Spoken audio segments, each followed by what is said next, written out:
حضور سے عرض کی گئی حضور آئیں کھانا تناول کر لیں. حضور نے دسترخوان پر تشریف فرما ہو کر کے حضور نے کپڑا اٹھایا تو حضور نے جب دیکھا کہ کھانا ہے تو حضور نے ایک روٹی لی اور چند بوٹیاں اٹھائیں اور ایک خادم کو بلا کر کے کہا جاؤ ہمارے گھر لے آؤ، میری بیٹی فاطمہ کتنے دنوں سے بھوکی.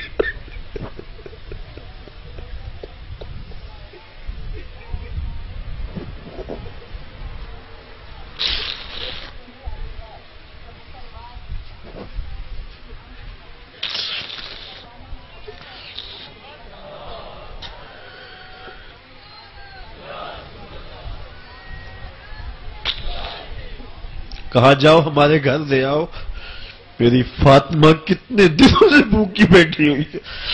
مال کے کونین ہیں گو پاس کچھ رکھتے نہیں، دو جہاں کی نعمتیں ہیں ان کے خالی ہاتھ میں. آپ کو پتا ہوگا کہ جب میرے رسول کا انتقال ہوا ہے، حضور کا وصال ہوا ہے، تو حضور کی ایک زرہ ایک یہودی کے گھر میں گروی رکھی ہوئی تھی. حضور نے زرہ رکھ کر کے اس سے قرض لیا ہوا تھا. یہ اسلام کی غربت کی کہانی ہے اور پھر اللہ نے اسلام کو امارت کے رنگ بھی دیے. اور تمہیں کہانی سناؤں، حضرت عدی بن حاتم روایت کرتے ہیں، صحیح بخاری میں روایت ہے. یہ حاتم تائی کے بیٹے ہیں. کہتے ہیں میں حضور کی خدمت میں حاضر ہوا، ایک شخص آیا کہنے لگا حضور غربت نے میرا برا حال کر دیا ہے، اور اس نے شکایت کی غربت کی، پسماندگی کی اور اپنی معاشی بدحالی کی. پھر ایک شخص آیا کہنے لگا حضور میرے پاس دولت تو ہے لیکن میں نے جس منزل پہ جانا ہے راستہ پر خطر ہے، تو میرے لیے کیا حکم ہے کہ میں کیسے راستہ طے کروں. تو یہ دو لوگوں نے یہ باتیں کی تو حضرت عدی کہتے ہیں کہ حضور نے روئے سخن میری جانب موڑا اور میری جانب مخاطب ہو کے کہا عدی تو نے ہیرا دیکھا ہے؟ عدی کہتے ہیں میں نے عرض کی حضور دیکھا نہیں، سنا ہے. ہیرا یہ شہر ہے عراق کا. تو حضور نے فرمایا عدی تو نے ہیرا دیکھا ہے؟ میں نے کہا نہیں حضور دیکھا نہیں، اس کا تذکرہ سنا ہے. فرمایا عدی اگر اللہ تجھے زندگی کی مہلت دے تو ہیرا سے ایک خاتون چلے گی، تو اپنی آنکھوں سے دیکھے گا اور مکے تک پہنچے گی اور اللہ کے گھر کعبہ کا طواف کرے گی اور اس کو ہیرا سے لے کر کے مکے تک اللہ کے علاوہ کسی کا ڈر نہیں ہوگا. کہتے ہیں کہ میں نے دل میں کہا کہ پھر بنو طے کے ڈاکو مر گئے ہوں گے جنہوں نے عرب کے اوپر روب ڈال رکھا ہے، تو وہ تو پھر ختم ہو گئے ہوں گے. کہتے ہیں میں بھی سوچ ہی رہا تھا کہ حضور نے مزید میری حیرت میں اضافہ کرتے ہوئے کہا عدی اگر تجھے اللہ نے زندگی کی مہلت دی تو دیکھے گا کہ کسرا کے خزانے تیری جھولی میں ہوں گے. تو اس دور کی سپر طاقت تھی. میں نے کہا حضور کسرا بن ہرمز؟ حضور نے فرمایا ہاں کسرا بن ہرمز. کہتے ہیں کہ حضور نے پھر فرمایا عدی اگر تو زندگی پائی تو تو وہ دن بھی دیکھے گا کہ ایک شخص زکوٰۃ کی رقم لے کر کے، زکوٰۃ کی چاندی لے کر کے، زکوٰۃ کا سونا لے کر کے نکلے گا اور اس کو کوئی زکوٰۃ کا مستحق ہی نہیں ملے گا. حضرت عدی بن حاتم کہتے ہیں کہ پھر میں نے وہ منظر اپنی آنکھوں سے دیکھا کہ ہیرا سے خاتون چلی اور مکے تک پہنچی اور امن ایسا تھا کہ اس کو اللہ کے علاوہ کسی کا ڈر نہیں تھا.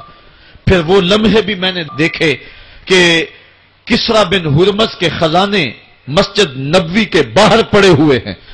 تو کہتے ہیں تیسری چیز میں دیکھ نہ سکا اور میں نے لوگوں کو کہا کہ یہ میں تو نہیں دیکھ سکا، میری شاید زندگی وفا نہ کرے، اور اگر تمہاری زندگی وفا کرے تو تم دیکھنا میرے آقا نے جو فرمایا تھا دو باتیں تو پوری ہو گئی ہیں اور تیسری بات تم دیکھ لو گے.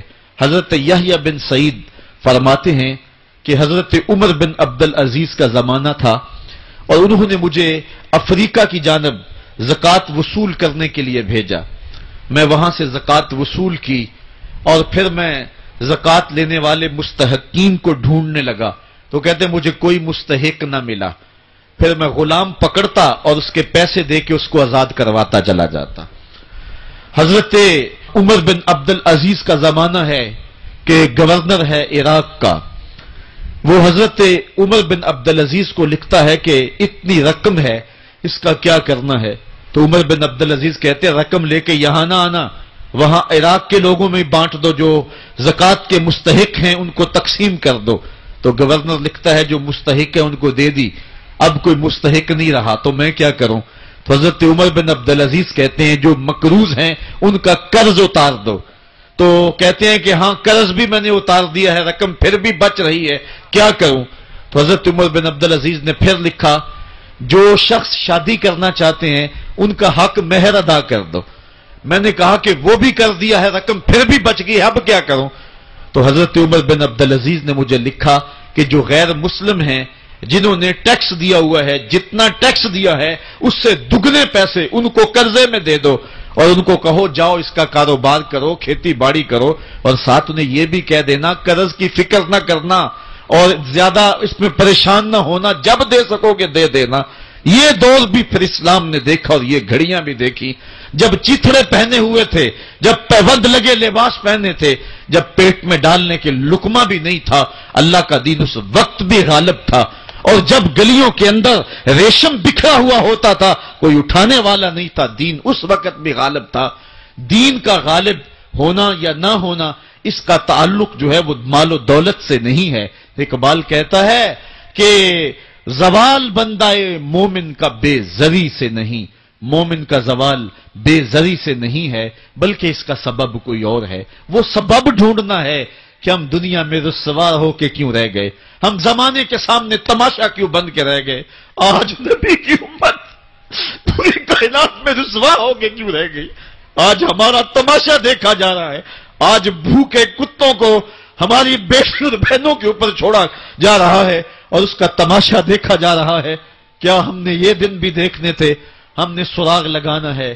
دولت کی قلت اور کثرت یہ ثانوی چیزیں ہیں، ہم نے تاریخ میں دیکھا ہے ہم کبھی مالی طور پہ کمزور تھے، رسوا نہیں ہوئے ہیں، مال زیادہ ہو گیا رسوا نہیں ہوئے ہیں، رسوائی کے سبب کوئی اور ہیں۔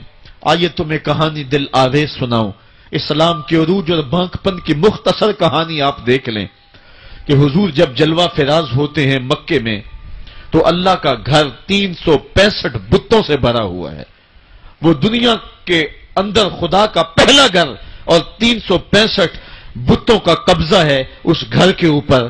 پھر حضور آئے اور دعوت دین دی اور آقا کریم علیہ السلام نے ان بتوں کے لوث سے کعبہ کو پاک کیا۔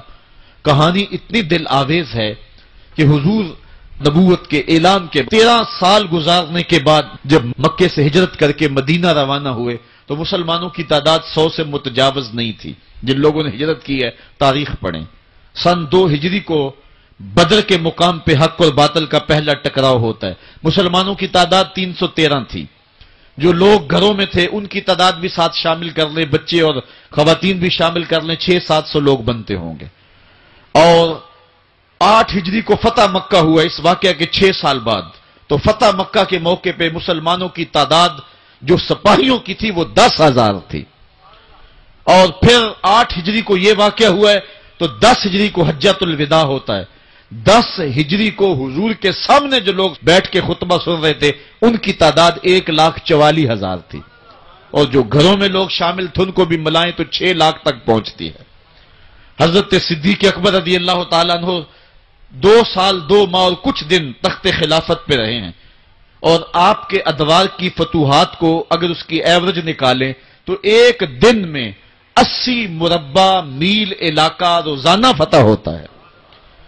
حضرت عمر کا دور دیکھیے، حضرت عمر کے زمانے میں اسلامی حدود 23 لاکھ مربع میل تک پھیل گئی ہیں۔